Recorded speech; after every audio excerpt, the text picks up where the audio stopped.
All right.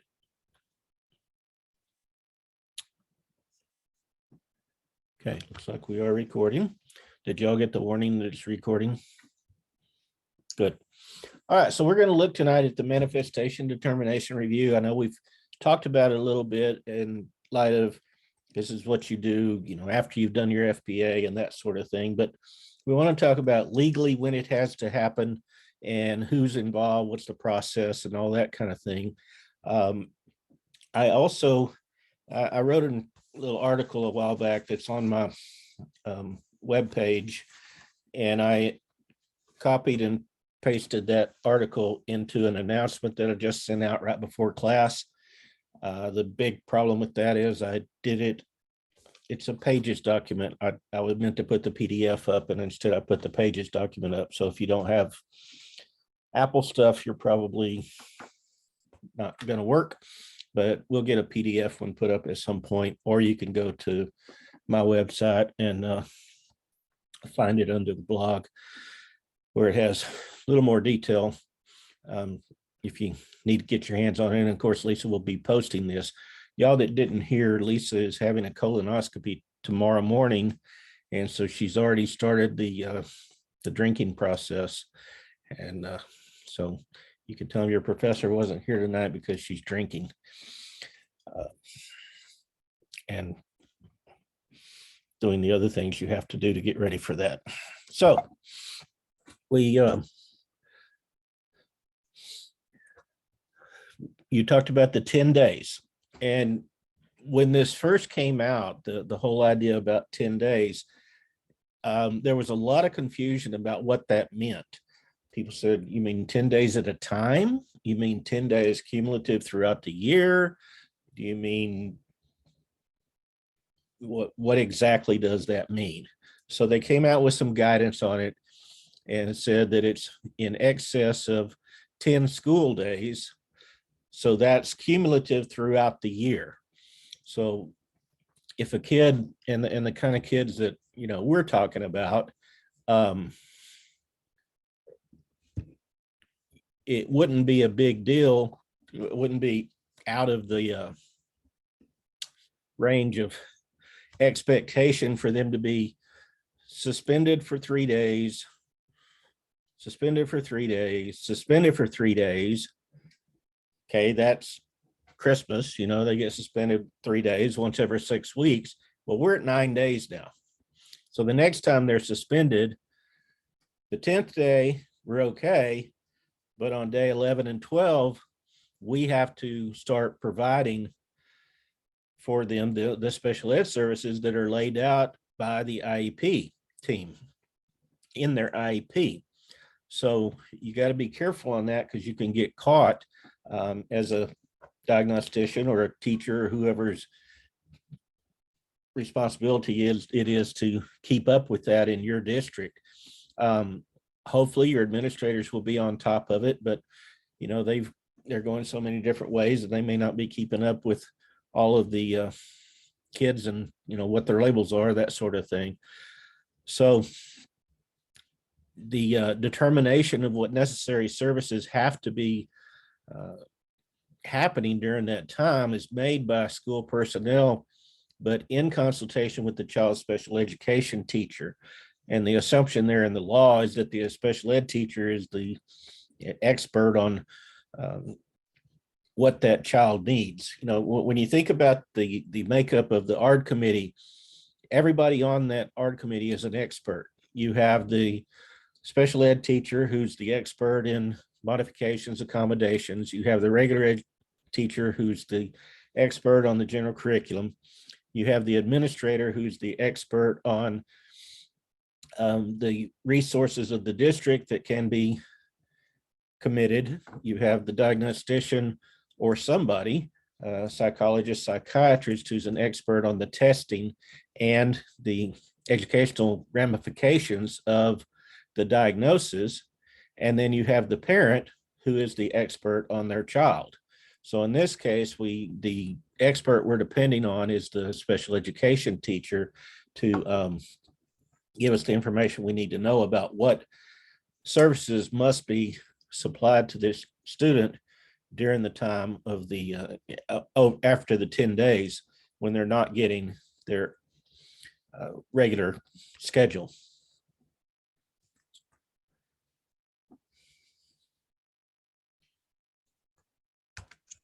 So does that mean that they would do like homebound services while they're suspended, or would they do like compensatory services when they're back? What you normally want to do is not have them out after Right. that. Right. You would rather them be in an ISS placement or a disciplinary AEP, something like that, where they can continue to get the services that they need. Theoretically, yeah, you could provide those services at home, but that's pretty tough. Right. So long-term action come after a long-term disciplinary action, and that's after the 10 days. It's considered a change of placement. They're no longer where they were. But some people say, well, we can't do this to a special ed kid. Sure you can. If, and there's some ifs, if that behavior is not a manifestation of the disability, then, and that's what you're going to determine in this manifestation determination is this a manifestation of the disability? If it is not, you can go ahead and place that student into whatever placement you want to be, whether that's a DAP or a long-term in-school suspension. You know, we have all these different words and different schools call it different things. We always had ISS and OCS, and ISS was in-school suspension and OCS was off-campus suspension. But I've been in other schools where OCS was on-campus suspension.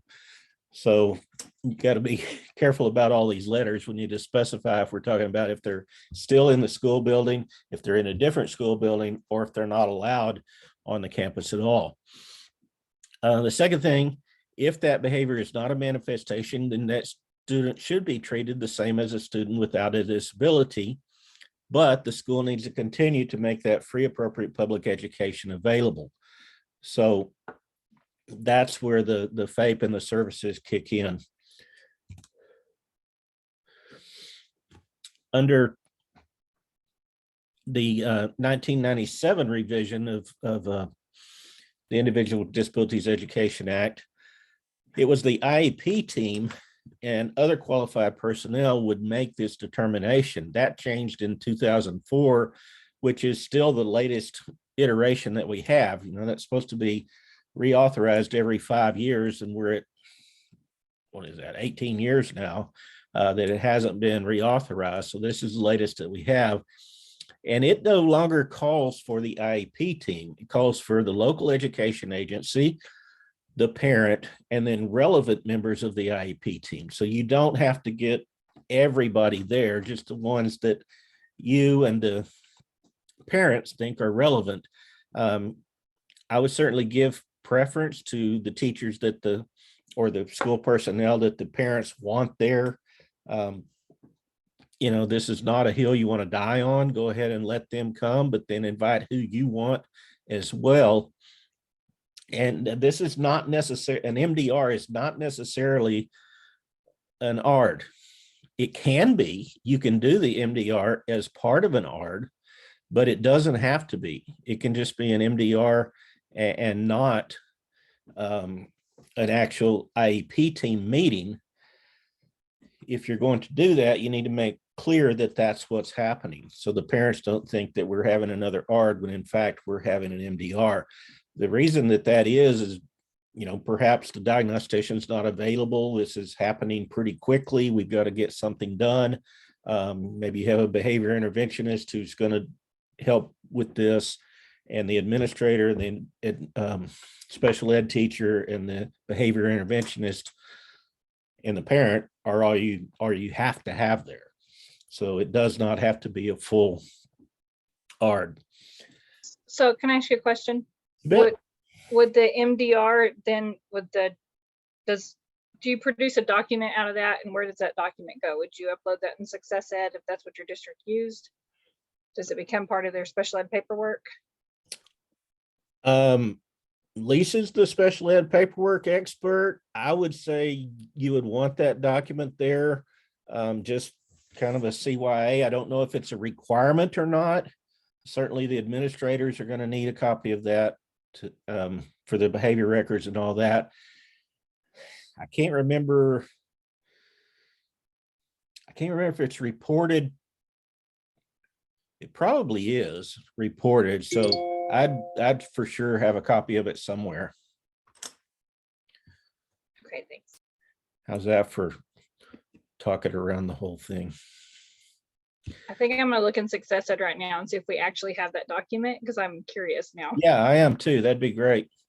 Our district uses EastBed, and I think it's like number 17 or 19 on the drop downs when you do a manifestation determination. And it's basically like PLAFs. It's almost like a present level of performance, but we write ours like in 29 days, this student threw chairs 17 of those days and did this for, I mean, it's very like numbers to basically back up why you're changing placement. Good. So you're talking about a accumulation of behaviors rather than a one big one. Correct. Yes, Yeah. because normally, I mean, in real life, one big behavior isn't, I mean, normally it's, we try, you try to span it out. And I've even had a second grade student headbutt one of our teachers, like really hard, where it required an emergency room visit. And this particular student got in-school suspension and out-of-school suspension on half days, so that our district could count half days until they, I mean, it was interesting, but I, now reading this, can understand why they chose that. Interesting. Have not heard that. So within 10 school days of any decision to change the placement of a child with a disability because of a violation of a code of conduct. So 10 school days of a decision. Now that's not the decision that this MDR committee makes. All you're making the determination is it related to the disability or not? So that decision came from an administrator. So it's not the date that the IEP team changed the placement. It's the day that the administrator said, hey, I'm going to recommend this kid for 30 days in DAEP. Make sense?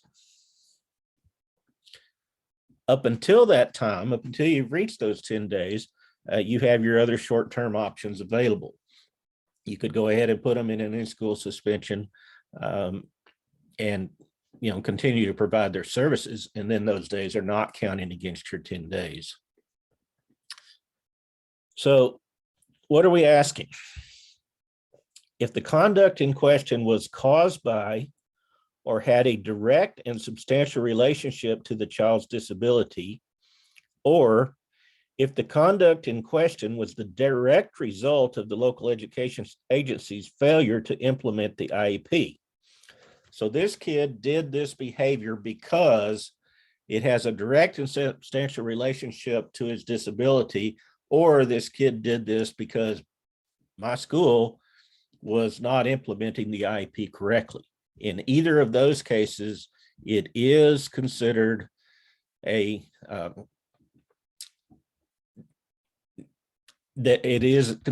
determination, or a manifestation of their, man, I'm tired today, a manifestation of their disability.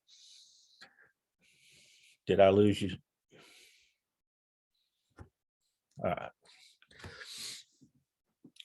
So if it is possibly related to that, how do we figure this out? Does this disability severely handicap the child's behavior controls? This is not an attenuated relationship. In the article that I've put out there for you, I show the two ends of the spectrum. Some people say, well, that kid has a disability, so everything he does is somehow related to that disability, because you can't separate the disability from the child. And the other end of the spectrum that I've heard people use is, I know other kids with emotional disturbance and they don't hit people, so therefore it is not a determination. So somewhere in the middle is where we're headed, but it can't be what they consider an attenuated relationship. An attenuated relationship says, okay, this kid has LD because he's LD, he has a lowered self-esteem, and because of his lowered self-esteem, he will misbehave, and that gets him attention or gets him acceptance of his peers, so he feels better about himself. That would be an attenuated relationship, and that is not a manifestation of the disability. So how do we determine if Is it that- is? Yeah, Meaning like you kind of had to make a leap to make it right. attach? Okay. Yeah. Yeah, Okay, I also have a question, sorry. okay, go ahead. Okay, so what if a student is OHI, they have ADHD, and they're impulsive? Could their impulsivity be the cause of why they slapped a kid? You know, they just got caught up in the moment and they were impulsive? That's where you would look at the next two, across time and across settings. Is this a pattern with this child? Has the child lost impulse control and hit people before? Does this happen every few months? Does this happen when they're off their meds? You know, those kinds of things. Or is this a incident where the kid got sick of somebody, hauled off and hit them, and they said, I ADHD. So that's where the whole art of the determination comes in. The question that I always like to ask the parent is, do you think your child knew what he was doing? Does your child understand right from wrong, basically? And almost every time the parent will say, oh yeah, he knows right from wrong. He knew exactly what he was doing. Well, they're telling you it's not a manifestation, if that's what they're saying. Make sense? Okay, so you're looking for patterns, either across time or across settings. If it's only happened with this one particular kid and it has happened multiple times with that one particular kid, then, you know, you've got a personality issue, or you've got a bullying situation or something like that. But if it's happened with multiple different students in different settings, or with different staff members, in the case of the headbutt with the second grader, or it's happened pretty consistently over a period of time, then you're more likely to consider that as being a manifestation. All right, if it is a manifestation, conduct your FBA and develop your behavior improvement or behavior intervention plan, whichever y'all call it in your district. Now, what if there already was a BIP in place? Okay, great. But if you had a BIP in place and this still happened, then your BIP wasn't working, because it would have kept this from happening. So you're going to have to review and modify the current BIP, unless you and the parents and everybody can look at it and say, you know, this was a good plan and we were implementing it correctly. This kid just torqued off and did something, you know, totally out of character. In that case, you might stay with your same BIP, but I would make sure I added something in there about what happens if this happens again. Then, if it is a manifestation, you're going to return that student to the placement from which he was removed, unless.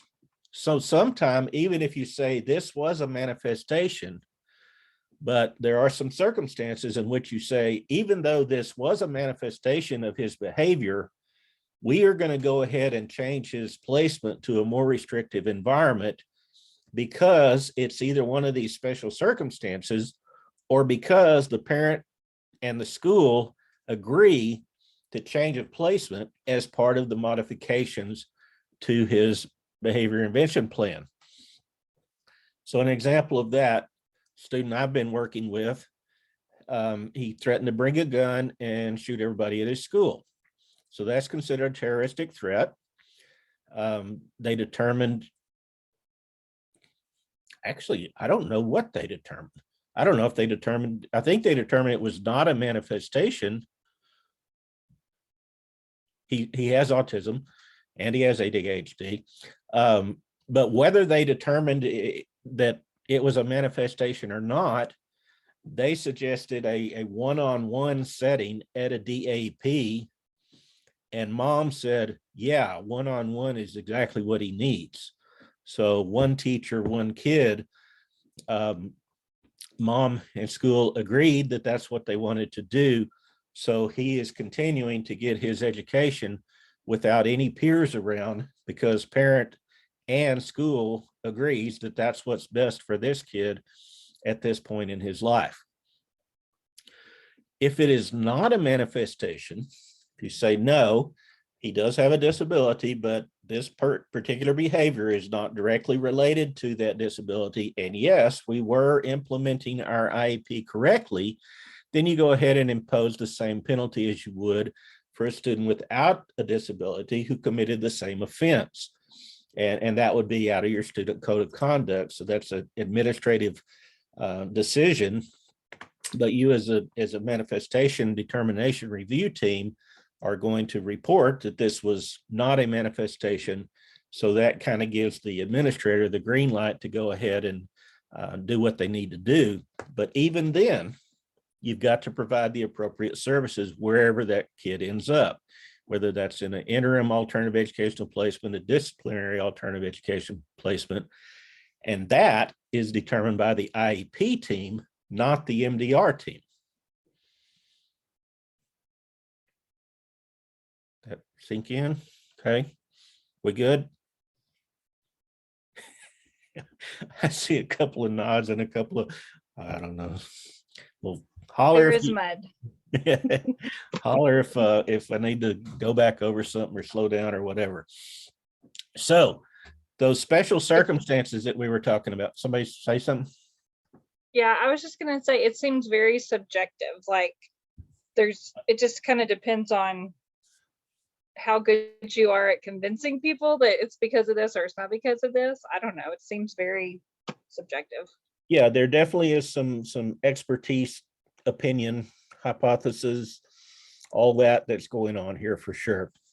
And you know, Lisa is a big advocate that diagnosticians need to have some leeway. She doesn't like when diagnosticians just run the numbers and say, okay, here's what this says, that must be it, if that's not backed up with their observation and all. And I think the same thing about this. If you can say it happened multiple times and it happened across different settings, it's probably a manifestation, great. Other than that, probably not a manifestation, and this kid needs to be, some disciplinary action needs to be taken. But yeah, absolutely, there's a lot of subjectivity to it. Except in these cases, under these special circumstances, even if it is a manifestation, this child still needs to be removed from the regular educational placement. One is carries or possesses a weapon to or at a school function, to or at school or on the school premises or to a school function. So we need to be careful here because there's a definition of weapons, and you can find that in your student code of conduct. You can find that in the legal framework. So if a kid carries a little Swiss Army knife in his pocket, that is not considered a weapon. A knife is not a weapon until it gets, I think it's 5 1/4 inches, where the blade has to be 5 1/4 inches. Before that, it can be against the rules to bring a pocket knife to school, but it's not considered a weapon, so it wouldn't fit in this category. Next, knowingly possesses or uses illegal drugs or sells or solicits the sale of a controlled substance while at school, on school premises, or at school function. In that case, manifestation, you go ahead and hold your manifestation determination, but even if it is a manifestation, the kid still gets the punishment, the move to a more restrictive placement, the DAP, which is normally what it would be. And then next, has inflicted serious bodily injury on another person while at school, on school premises, or at a school function. Now, serious bodily injury, we'll get to the definition of that. But following that, on these special circumstances, they can be removed for up to 45 school days. Even though the student can be removed without regard to the connection or the manifestation, you still have to have this manifestation determination review. And if it is a manifestation, even though you know the school is going to change their placement, you still have to have an FBA and a BIP. Got that? So we're going to hold this, even though it seems like it's a meaningless meeting, because we know that whether it's a manifestation or not, they are going to be removed. You still have the MDR. And then if you determine that it is a manifestation, that's not going to change the disciplinary results, but you've got to make sure you get their FBA and their BIP.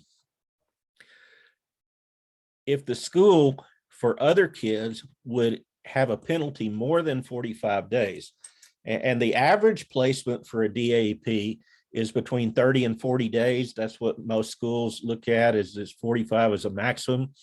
But actually by law, they can place a kid into a DAP for 180 days. So you could put a kid in DAP for all of next year if you wanted to. But if it is a manifestation, then it needs to be limited to 45 school days. And I would say, to be safe, that if it's a special ed kid, you don't want to go over that 45 days. You just get yourself into a mess. And I know y'all aren't the ones that will be determining that length of time, but some flags need to come up if you get beyond that 45 days. All right, we said if it causes bodily injury. So we have the headbutt from the second grader. Did it break a bone? No, just took a lot of stitches, and it was an older teacher and she missed a lot of school. Okay. So didn't have risk of death. Had pain. Missed a lot of school for the pain. Extreme. How do you define that? We're back into, there's a lot of subjectivity again. Does she have protracted and obvious disfigurement? Probably not. Protracted loss or impairment of the functions of a bodily member, organ, or mental faculty.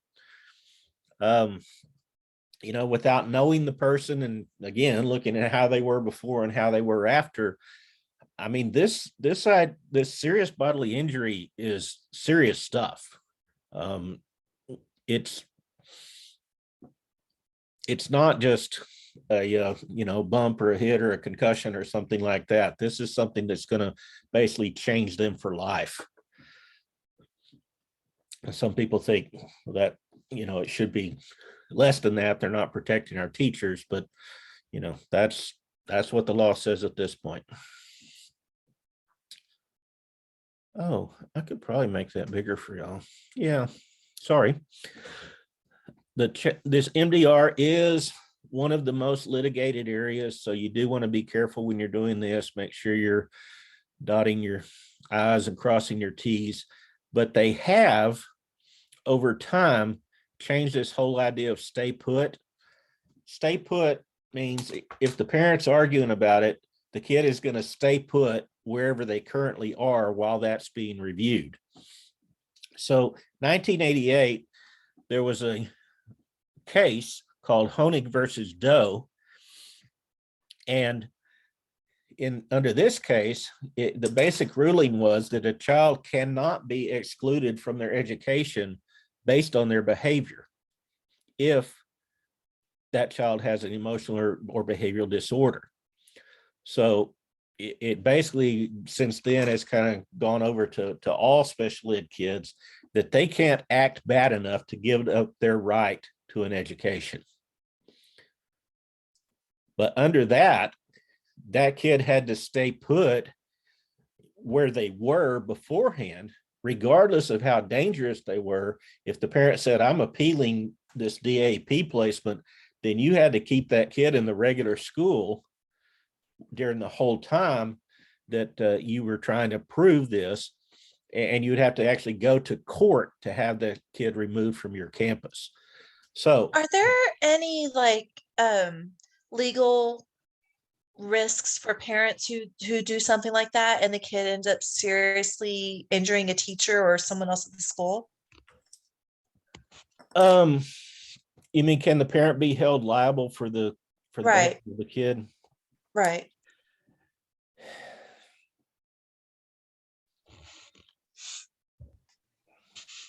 Because it seems like, I mean, I don't know if this is the right place to say it, but it seems like after it would get, and I'm not saying this is all kids, but wouldn't it finally get to a point where it's so extreme and so dangerous? So many people have been hurt. I mean, broken bones and stitches and emergency room visits. Like, is there ever a point when it's like, okay, like the parent is now going to be liable because they keep fighting and fighting everything we're trying to do?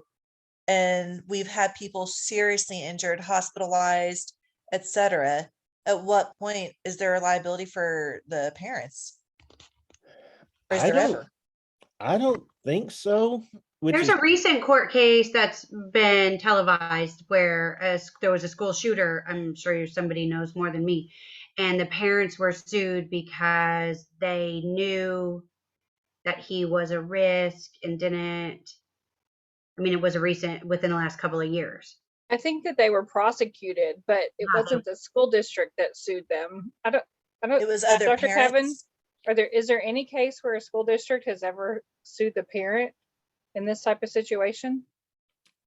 Makes you not, wonder. not that I'm aware of. This Honey versus Doe case went back and forth where every time it was appealed, the school would go back on the parents, back and forth. But it's kind of crazy because, you can be held liable for your dog attacking somebody. Mhm. So why not your kid? And especially when you consider that the amount of harm, I mean, because you're not going to immediately, if a kid smacks, I mean, that happens all the time. But if it's to the point where there's multiple serious injuries, like at what point is it okay? Is it, does it take, I guess, is it more likely to happen if another student is harmed in the crossfire by the special ed kid? Like, is that what it would take for parents to have kind of responsibility for that kind of thing? You would think then it would be the parent of the student that got injured. Right, that's what I'm saying. Like, yeah. would that be what it would take for the parents of the kid who's doing all this to finally get some kind of liability for it? Or is it just kind of a free pass until they're out of high school? I think in the situation you're talking about, that you would have your school resource officers involved every time there was an assault. And Mhm. at some point, the court would take over. At some point, this kid's going to get arrested if he continues to hurt someone. But while I say that, I also can think of a kid with, severe autism, nonverbal, very low IQ, big Uh-huh. kid who has no idea that he's hurting people. Right. And that to me would be a different scenario. Right. So Like that's that, why I'm trying to it would be a case by clarify. case thing. Like someone like you're Exactly. saying, who's severely autistic and doesn't understand, that's one thing versus someone who they have an SLD in reading comp. And so they're unleashing the fist of fury every day. At Right. what point is it like, okay, dude, enough's enough? Like now the parents are going to be liable for this. Yeah, I can't think of a case where the parents were held liable for something like that, but that doesn't mean there's not one out there. It could be, and me just not be aware of it. I think Gwen made a good point about this recent case where the kid shot, but basically the parents, bought the gun for him, knew he was going to take it to I've heard school, about that one. Yeah. and didn't do anything to stop it. Right. When the case we're talking about was in 1988. In 1997, under the reauthorization, then they put a stay put exception for drugs and weapons. In that case, the kid, if they appealed, the kids could go ahead and be moved to the DAP if it was drugs or weapons, and they would stay there during the appeal process. If that wasn't what it is, even if it was a serious injury and the parent appealed, then the kid would be in the regular school during that appeal process.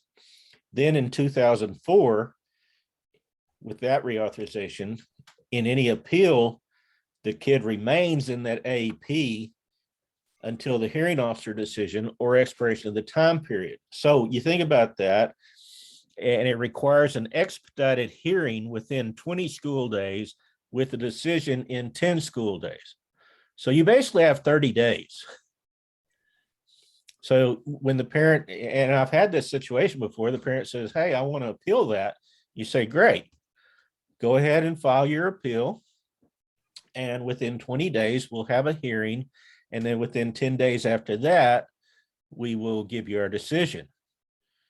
And they say, wait, you mean in 30 days, I'll have my decision, but you gave my kid 30 days in DAP?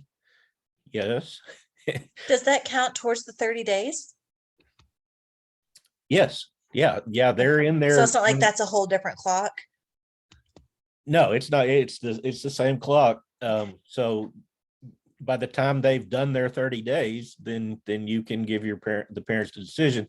And I mean, it's pretty obvious what the law is doing here, because 9 times out of 10, the parents are going to say, why bother appealing then? Right. Let's just go with it, which I think is kind of the point. All right. So after you've done that FBA, after you've done your MBR, all that, you've got to meet as soon as practicable. Again, what does that mean? So we're going to meet as soon as practicable to develop an appropriate behavior interventions to address that behavior. And then we need to implement those interventions. So pretty straightforward. We've already talked about BIP. I just wanted to bring that up, that the BIP follows the FBA. In that BIP, you want to make sure that you have strategies to teach that student more acceptable ways to get what he or she wants. Well, how do you know what he or she wants? That's where your FBA comes in, that you've determined the function or the purpose of that behavior, and then you try to teach a better behavior that meets that same function. You want to also address any future occurrences of this misbehavior. This is where I'm saying, if you already had a behavior intervention plan in place and you get to an MDR, no, Linda.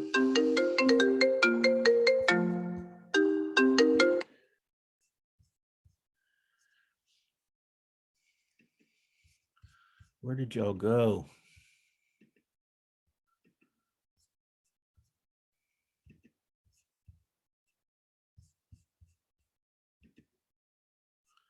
Hey, you're still there. Good. Yeah, Lisa needs to change that. Her sister called and it came through on the computer. Sorry about that.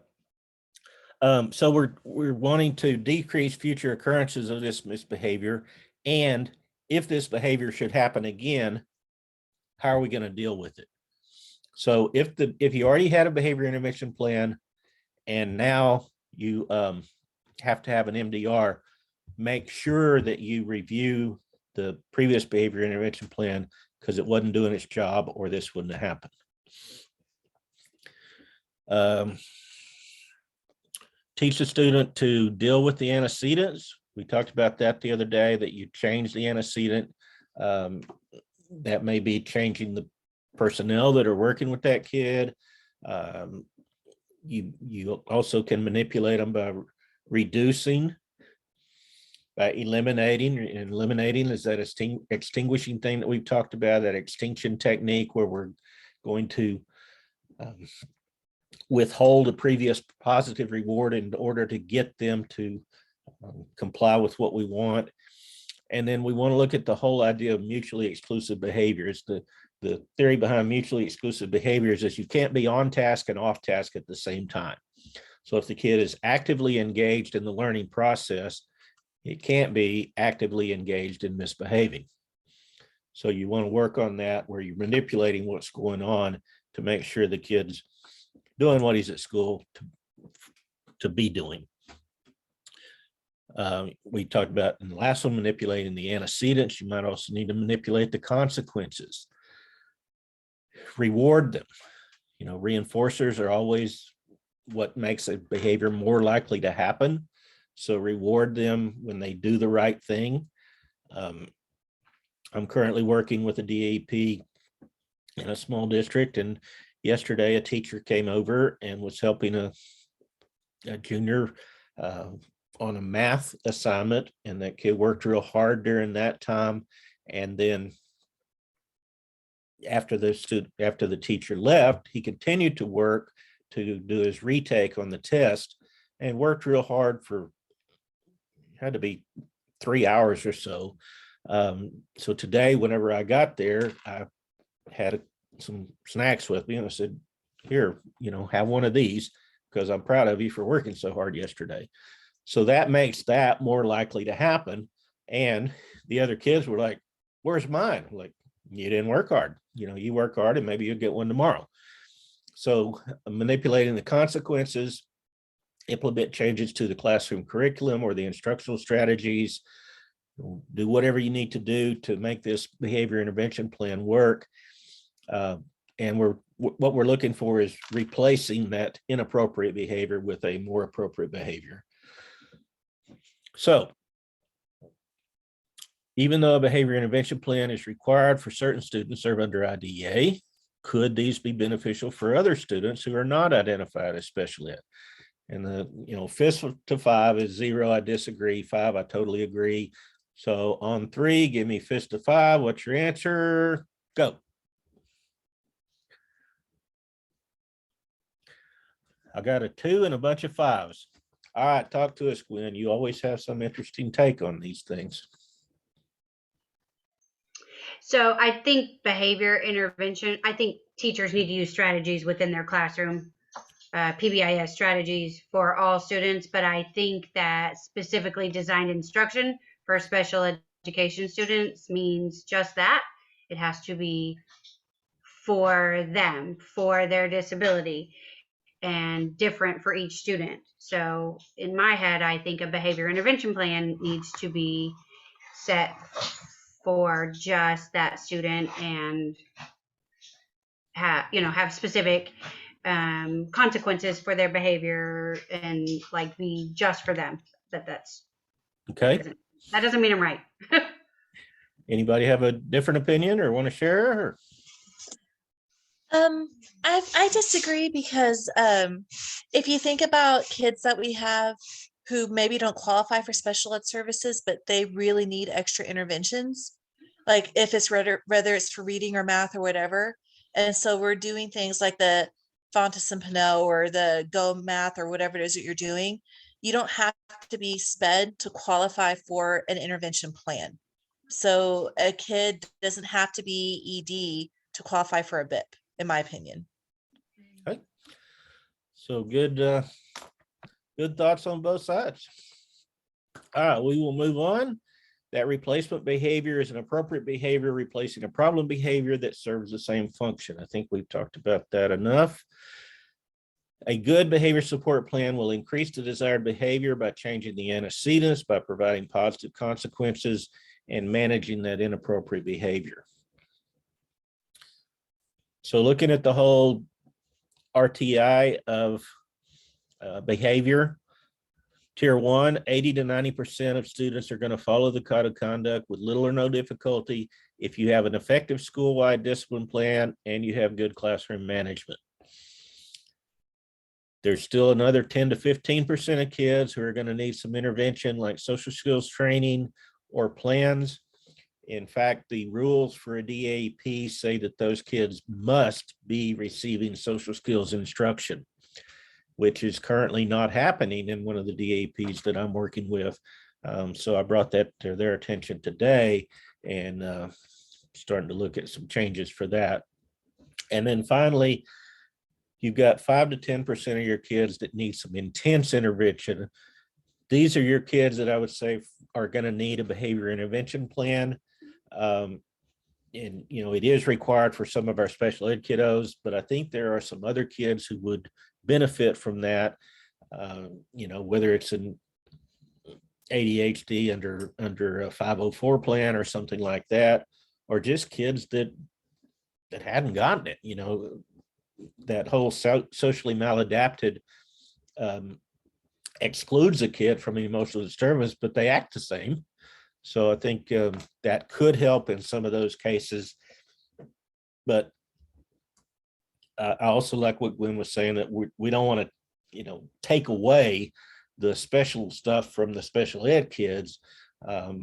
So I think this would be, you know, in addition, if you were going to do it at all. And you could do this without having a behavior intervention plan. In fact, I think if it were not special ed kids, I would call it something other than a behavior intervention plan, just to differentiate that one's special ed and one's not. But that's just my opinion. So tier 1, that's the whole school-wide management system. You've got your code of conduct that, you know, the kids are supposed to take home. Everybody's supposed to sign it. You agree to follow that. You've got the school rules, which includes the expectations for the public areas. You know, how do you behave in the hallways? What are the rules for the restrooms?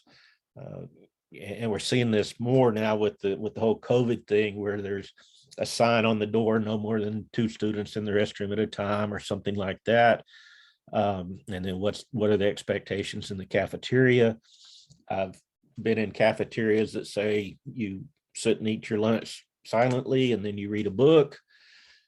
Oh, come on, you're killing my ADHD kids. That's the time they need to talk and move and that sort of thing. So, but they need to know what the expectations are. I've seen the you know, stoplight that has a decibel reader on it, and the light's green as long as the noise level's low, and then when it gets to yellow, they need to get quiet or it'll go to red, and then when it turns red, you keep them all quiet for, you know, 2 minutes or whatever. So there are different things that can be done there. But the thing is, we've got to teach those expectations. Procedures for special events, and how do we behave during our emergency drills? What about an assembly? Do we all get to go to the auditorium, just sit with wherever we want to, or are we going to sit as a class? All that kind of thing, and whatever events else we might have. Then in the classroom, it is so important to teach those expectations. I always tell my teachers, you know, the first 2 or 3 days, if you don't get anything taught but the classroom expectations and procedures, that you'll be miles ahead, because otherwise you're going to be redoing them the whole year. Teach the rules. I usually try to have my kids help me come up with the rules. They all come up with the same ones. But that way they feel like they had a role in it, and they're more likely to go along with them. We've got to make sure they're active participants in the learning process. This has become harder with COVID and the whole screen thing. We're fighting that all the time, that kids say, you know, I'm not going to do any more work on paper. I just want to do it on my Chromebook. And, you know, no, that's not an option. You have to do it on paper. Well, then I'm not going to do it, you know. So not actively involved. How can you make it more where they're more likely to do it with stress to relevance? You know, one of the things that they're working on with this kid is sine, cosine, and tangent, which I was an arts major. I never had that I never had that in all my life.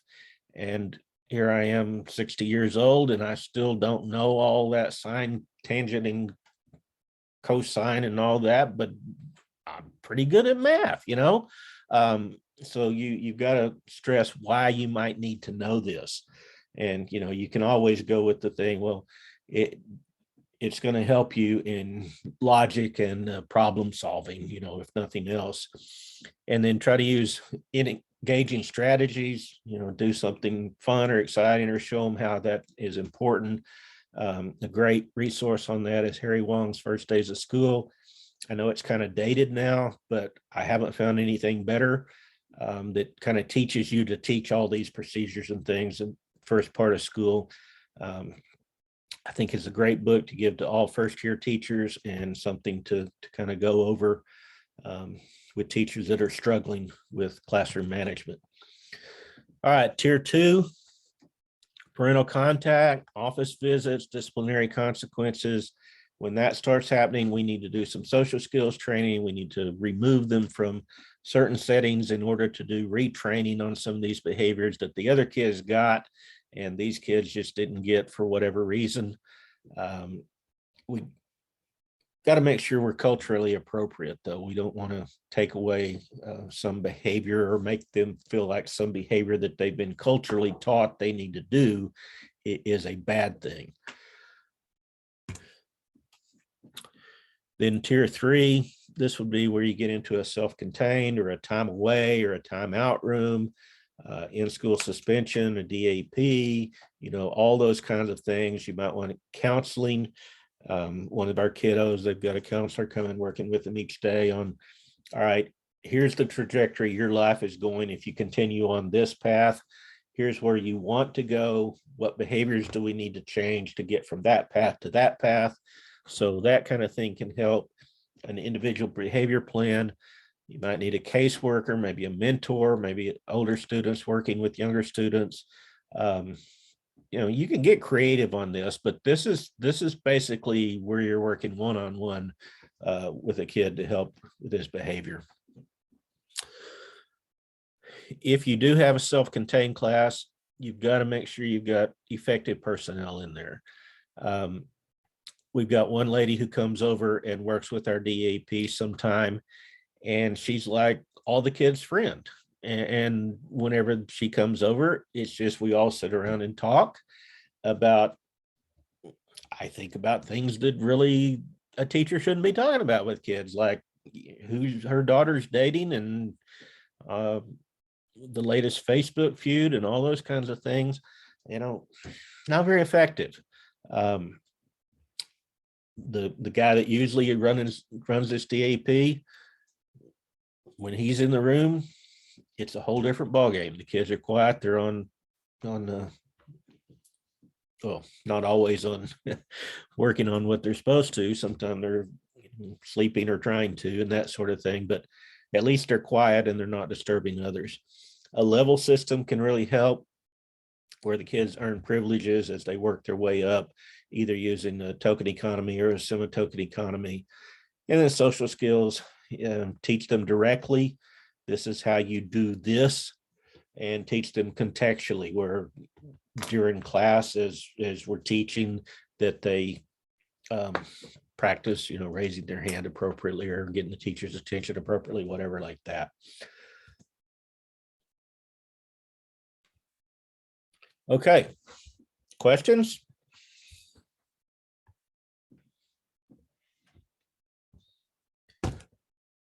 Questions about anything happening in class or any more problems we have on the website or the Canvas, anything? I didn't see a discussion for module 5 posted. All right, I'll double check that. I probably fell asleep on the job. I felt like we had a bonus discussion though for module 4. So maybe We did. that's- It was was like, oh, dated for there's like another one. 2021. I did both of them because I was like, well, I don't want to get a 0. So I did them just to be safe. Oh, yeah. I should have taken that and completely out. I thought since it had the old date that nobody would bother it, but Oh, bonus okay. points. We all like Yay. points, right? I thought I saw a discussion for module 5. It was like to read chapters 9 and 10. It I was- think that was the bonus one. The Yeah, bonus. because Tammy, I noticed that you were talking about chapter 9 and the extra module 4 discussion. Yeah. So you already did no. yours. No, she's right. There is one for module 5. Oh, is it on there now? I looked Yeah. this morning and I didn't see it. Yeah, it's It's there. in here. Where is it at? It's under overview. When you click on that, it's Yeah, I under think I there. talked about 9 when I was supposed to be talking about 8. Oh no. Let's see. I'll talk about 8 and 9 and 10 this next time. So we are good on it. Let me look. I think we're good. No, whenever I clicked on it, it says access denied. Oh yeah, you know what? It does me too. Yeah, like On my because computer. when I tried to look at it this morning, I couldn't. then it's Yep, none you're of right. your business. It's saying, don't worry about it. Hundreds for everybody. So I took it. All right. Rachel agrees.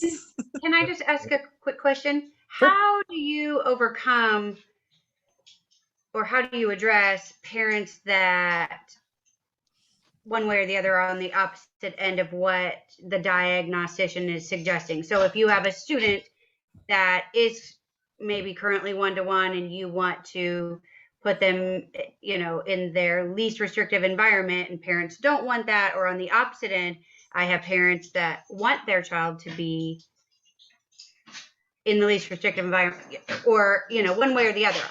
It's always I usually just sit and listen and let somebody else talk and don't ever, because I think that's the safest thing. But I have just noticed in the last few years, parents have taken a stance one way or the other, and it's usually not how the school district sees it.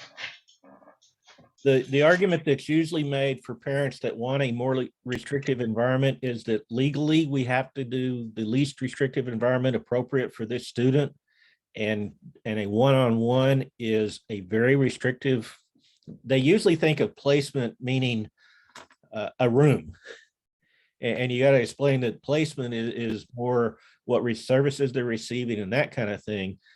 So them having an adult with them one-on-one is very restrictive. It restricts their ability to work with their peers, to make friends and all that kind of thing. And we're trying to encourage all of that. So working it that way. If they want a less restrictive environment than what you as a school want, sometimes that's more problematic. And it gets back to, okay, why did we restrict them in the first place? And we probably restricted them in the first place because they were not being successful in the less restrictive environment. So we put them into a more restrictive environment. And so that's generally the tack that I would take, is that, you know, we tried that. We had them in the regular ed class and they weren't getting it. They weren't understanding. And so we tried getting them some help in there. And finally, we decided to put them in the resource because we realized they needed extra help. And you should have data that's going to back that up with test scores or even your achievement scores. And sometime, you know, you'd look at their ability and their IQ, that they're going to struggle with math, and we don't want them in a regular ed math class. Anybody have other ideas that you've tried and has worked?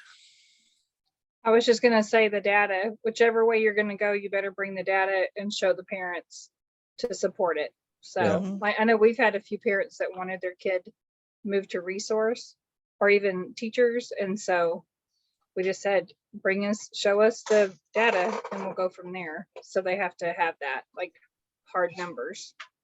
But not, I mean, so if I have a first grade, so I do have a first grader and he's a runner. And when I say runner, I mean, he's out the door, through the field, into the woods, like across the highway as hard and fast as he can. I carry a walkie. This is my first year carrying a walkie. And they call me and say, he's gone. And I just take off and head out after him. So parents want us to lock the doors, and we can't lock the doors. It's against the law. We can't, and so they want someone assigned to him one-to-one. Well, he academically, he's flourishing. I mean, I think he gets bored, and he is emotionally disturbed. I know his history, but I don't know how to argue. Like, arguing with parents for me within the last 2 years has become the most difficult part of teaching. So you have a first grader that already has an ED label? He has an ED and a BIP, and he can run. He's a tiny little thing, and he's fast. I am a runner, so I go after him. It used to be everybody went after him. Like, we would get a call, we have a student, and like all the aides everybody would drop everything and go. And it was my suggestion at the last meeting we had that not everybody go, because he liked that attention.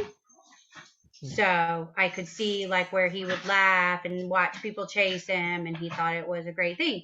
And so now it's usually just me that goes, but his parents, it sounds like lock their doors. It sounds like he does it at home. So they lock him in basically. So he doesn't do it at home. And I've explained we can't do that here. So, I mean, is this a point where we do a manifestation determination? Do we? So what is his BIP for elopement? Pre-elopement?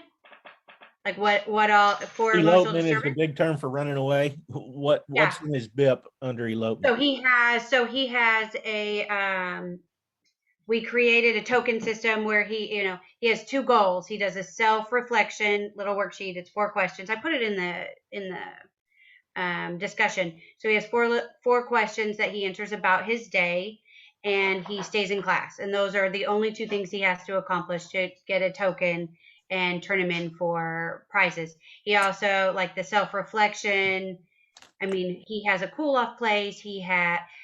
As long as he raises his hand and says, I need to leave the room, he basically gets whatever he wants. It's just the point where I can't figure out how to get him to ask for, to not run. How So- often is he running? Oh, all the time. You know where South is. He goes, yeah. I mean, a couple of times a day. I've documented, like I said, my principal is a numbers person, and so like out of the last 28 days of attendance, he has, ran the halls 17 times. He has left the building 4 times and run into the woods twice. Like she is adamant about me making sure I keep documents. I think because everyone's worried about him. I would say your motivator's not motivating enough. Like he's got to really want what he's earning. He's got to really want it. So dig deeper maybe on that and see what really motivates him. What does he really want? Because that's what you need to be. That's what he needs to be working for. But looking at your data, since you've done this, is it reduced? Are you headed the right direction? Sometimes I think it depends on, I mean, he's in foster care. I think sometimes it depends on his medication, if he takes it or doesn't take it. I think it depends on if he has parents incarcerated, if he sees them or doesn't see them. There's so many factors that go into when I document. I try to do it at different times during the day or different days of the week and really try to, and I mean, I think that's what you need to look at. You said, okay, in the last 28 days, he's done this. Well, what about in the 28 days before that? okay. Did he run off, 4 times a day and now he's running off 2 times a day? If so, we're showing progress. What we're doing is working. But if he's continuing at the same rate, then something definitely needs to change. And all those things you talked about, yeah, they're antecedents, but they're indirect antecedents. We can't do anything about the foster family. We can't do anything about those. All we control is what's at school. And you said, I told the parents we can't lock the door. Well, are you sure? Are you sure you can't lock the door? Is there not some way to figure out maybe the teacher needs to move her desk or her chair over by the door? Is there some way we can physically block the door without actually locking the door? And, I know we can't put a deadbolt on it and lock them in case there's a fire. They've got to be able to get out, but we can get creative in blocking the egress some way or another. Okay. I think like when you said earlier about the teaching district that you're in, you were able to have a 1-to-1 assigned to a student. I'm in a low income, low demographic. And I mean, I know we're supposed to do what's best for our students all the time. And if I had all the money in the world, that's what I would do. But a one-on-one wouldn't necessarily stop that. I mean, it might actually increase because he'd be getting more attention. It might actually increase that behavior. What if you added in more support, like more time during the day to where he gets time? Does he like like adult attention? Does he like that? Oh yeah, and I have him Because for 60 minutes a day. I pull him for 30 in the morning and 30 in the afternoon, and then I do a morning check-in, like, hey, how was breakfast? Did you eat? Did you know? And then he takes medicine in the office, and then and I do a checkout in the afternoon. So you're saying maybe add more IEP minutes, more schedule of service minutes? maybe maybe an aide goes in and checks on him like every hour, and has a little one-on-one with him. It could just be a couple minutes, but it might be what he needs to kind of And what about social stories? Are you using social stories with him? To We do teach? yoga in the morning, like we do breathing. As a special education teacher, I like the most knowledge I have on social stories is Googling social stories for first graders that have ED. Like, Oh, I I would Let think me he hold- sounds like he needs a social story. Let me pause right there. I know some of you need to go and I think we're kind of Yeah. off one. Oh. So I'm going to Sorry. pause. No, you're great. Look, I want to keep with this, but I want those people that need to go, and I want to stop the recording so that we can talk more about this kid and some ideas. Okay, anything else before we go? So Gwen, hang around, and Miss Bowman, if you'd like to. I wanna Whoever hang wants to around. stay, This stay. is what I love to do.